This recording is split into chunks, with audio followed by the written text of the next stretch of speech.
ನಮಸ್ಕಾರ ವೀಕ್ಷಕರೇ, ಇವತ್ತು ನಾವು ಚಾರ್ಮಿನಾರ್ಗೆ ಹೋಗ್ತಾ ಇದ್ದೀವಿ. ಬನ್ನಿ ಹೋಗೋಣ. ನಿಮ್ಮಲ್ಲಿ ಅನೇಕರು ಚಾರ್ಮಿನಾರ್ ನೋಡಿರ್ತೀರ. ಬಹುತೇಕ ಎಲ್ಲರಿಗೂ ಚಾರ್ಮಿನಾರ್ ಬಗ್ಗೆ ಗೊತ್ತಿರುತ್ತೆ. ನಮ್ಮ ಅನುಭವ ಹೇಗಿತ್ತು, ನಾವು ಹೋದಾಗ ಏನಾಯಿತು ಅಂತ ತಿಳ್ಕೊಳ್ಳೋಣ ಬನ್ನಿ. ಇಲ್ಲಿ ಚಾರ್ಮಿನಾರ್ಗೆ ಹೋದರೆ ತುಂಬ ರಶ್ಶು, ಪಾರ್ಕಿಂಗ್ ಮಾಡೋದೇ ಒಂದು ಕಠಿಣವಾದ ಸವಾಲು. ಇಲ್ಲಿನ ಆಟೋದವರು ಅದನ್ನೇ ಬಂಡವಾಳ ಮಾಡ್ಕೊಂಡಿದ್ದಾರೆ. ಅಂದರೆ ನಮಗೆ ಪಾರ್ಕಿಂಗ್ ಜಾಗ ತೋರಿಸ್ತಾರೆ. ಅವ್ರ ಆಟೋದಲ್ಲಿ ನಾವು ಅವ್ರು ಕರ್ಕೊಂಡು ಹೋದಂಥ ಅಂಗಡಿಗಳಿಗೆ ಹೋಗಿ ಅಲ್ಲಿ ಶಾಪಿಂಗ್ ಮಾಡಬೇಕು. ಇಷ್ಟ ಆದರೆ ತೊಗೋಬೋದು, ಇಲ್ಲ ಅಂದರೆ ಇಲ್ಲ ಅಂತ ಹೇಳ್ತಾರೆ. ಆದರೆ ಅಂಗಡಿಗಂತೂ ಕರ್ಕೊಂಡು ಹೋಗಿ ಬಿಡ್ತಾರೆ. ಅಲ್ಲಿ ನಾವು ಒಂದಷ್ಟು ಬೇಕಾದ ವಸ್ತುಗಳನ್ನ, ಅಂದರೆ ಈ ಒಡವೆಗಳು, ಮುತ್ತು ರತ್ನಗಳು, ಆ ಥರದ ಅಂಗಡಿಗಳಿಗೆ ಕರ್ಕೊಂಡು ಹೋಗಿ ಬಿಡ್ತಾರೆ. ಅಲ್ಲಿ ಇಷ್ಟ ಆದರೆ ತೊಗೋಬೋದು, ಇಲ್ಲಾಂದರೆ ಬರ್ಬೋದು ಅಂತ ಹೇಳ್ತಾರೆ. ಬಟ್ ನಮ್ಮ ಒಂದಷ್ಟು ಟೈಮ್ ಅಲ್ಲಿ ಸ್ಪೆಂಡ್ ಆಗುತ್ತೆ. ನಿಮಗೆ ಇಷ್ಟ ಇದ್ದರು ಅಂದರೆ ತೊಗೋಬೋದು. ನಾವು ಒಂದಷ್ಟು ತೊಗೊಂಡು ಅಲ್ಲಿಂದ ಹೊರಟ್ವಿ. ಅಲ್ಲಿಂದ ಹೊರಟ ಮೇಲೆ ಮತ್ತೆ ಅವ್ರು ಇನ್ನೊಂದು ಅಂಗಡಿ ಕರ್ಕೊಂಡು ಹೋಗ್ತೀವಿ ಅಂದರು. ಇಲ್ಲಪ್ಪ, ನಾವು ಚಾರ್ಮಿನಾರ್ ನೋಡಬೇಕು ಅಂಥೇಳಿ ನಾವು ಚಾರ್ಮಿನಾರ್ ಹತ್ರ ಧಾವಿಸಿದ್ವಿ. ಚಾರ್ಮಿನಾರ್ ನೋಡೋದಕ್ಕೆ ತುಂಬ ಸೊಗಸಾಗಿತ್ತು. ಆಮೇಲೆ ನೋಡಿ, ಇದೇ ಆ್ಯಂಗಲಲ್ಲಿ ಶೂಟ್ ಮಾಡಿದ್ರೆ ತುಂಬ ಚೆನ್ನಾಗಿರುತ್ತೆ ಅಂತ ಅಲ್ಲಿ ನಮಗೆ ಒಬ್ಬರು ಕನ್ನಡಿಗರು ಸಿಕ್ಕಿ ಹೇಳಿದ್ರು. ಉತ್ತರ ಕರ್ನಾಟಕದ ಕನ್ನಡಿಗರೊಬ್ಬರು ಸಿಕ್ಕಿದ್ರು.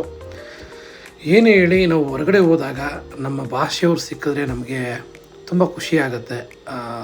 ನಮ್ಮಲ್ಲಿರೋ ನಮ್ಮತನ, ನಮ್ಮೂರು ಅಂತ ಅನ್ಸೋದಕ್ಕೆ ಶುರುವಾಗತ್ತದು. ಅದೊಂದು ಸುಮಧುರ ಭಾವನೆ.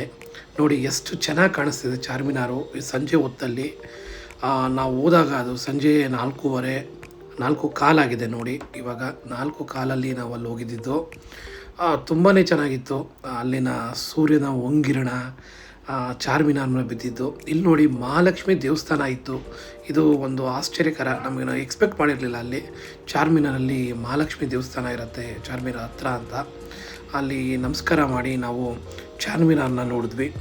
ಚಾರ್ಮಿನಾರು ತುಂಬಾ ಅದ್ಭುತವಾದ ಒಂದು ಸ್ಥಳ. ಚಾರ್ಮಿನಾರ್ ಅಂದರೆ 4 ಗೋಪುರಗಳು ಅಂತ ಅರ್ಥ. ಇದನ್ನು 1591ರಲ್ಲಿ ಸುಲ್ತಾನರು ಕಟ್ಟಿಸಿದ್ದು. ಆಗ ತುಂಬ ಪ್ಲೇಗ್ ಕಾಯಿಲೆ ಬಂದು ತುಂಬ ಜನಗಳನ್ನ ತಮ್ಮ ಜೀವನವನ್ನೇ ಕಳ್ಕೊಬಿಟ್ಟಿರ್ತಾರೆ ತುಂಬ ಜನಗಳು. ಆವಾಗ ಅಲ್ಲಿನ ಸುಲ್ತಾನರು ಈ ಕಾಯಿಲೆ ನಿವಾರಣೆ ಆದರೆ ಒಂದು ಮಸೀದಿ ಕಟ್ಟಿಸ್ತೀವಿ ಅಂತ ಹೇಳಿ ಅರಸ್ಕೊಂಡಿದ್ರಂತೆ. ಆ ಸಂಕಲ್ಪದ ಪ್ರಕಾರ ಚಾರ್ಮಿನಾರ್ ಕಟ್ಟಿಸಲಾಗಿದೆಯಂತೆ. ಚಾರ್ಮಿನಾರ್ ಮೇಲ್ಮಾಡಿಯಲ್ಲಿ ಒಂದು ಮಸೀದಿ ಇದೆ ಅಂತ ಹೇಳ್ತಾರೆ. ಮೇಲುಗಡೆಯಿಂದ ನೋಡಿದ್ರೆ ಇದೊಂದು ಮಾರುಕಟ್ಟೆ ತುಂಬಾ ಚೆನ್ನಾಗಿ ಕಾಣುತ್ತೆ. ಈ ಮಾರುಕಟ್ಟೆಯಲ್ಲಿ ಗಾಜಿನ ಬಳೆಗಳು, ಮುತ್ತು ರತ್ನಗಳು, ಸುಗಂಧ ದ್ರವ್ಯಗಳು, ಹೈದರಾಬಾದ್ ಖಾದ್ಯಗಳು ತುಂಬ ಚೆನ್ನಾಗಿ ಸಿಗತ್ವೆ ಇಲ್ಲಿ ಇರಾನಿ ಚಹಾ ತುಂಬಾ ಪ್ರಸಿದ್ಧವಾಗಿದೆ.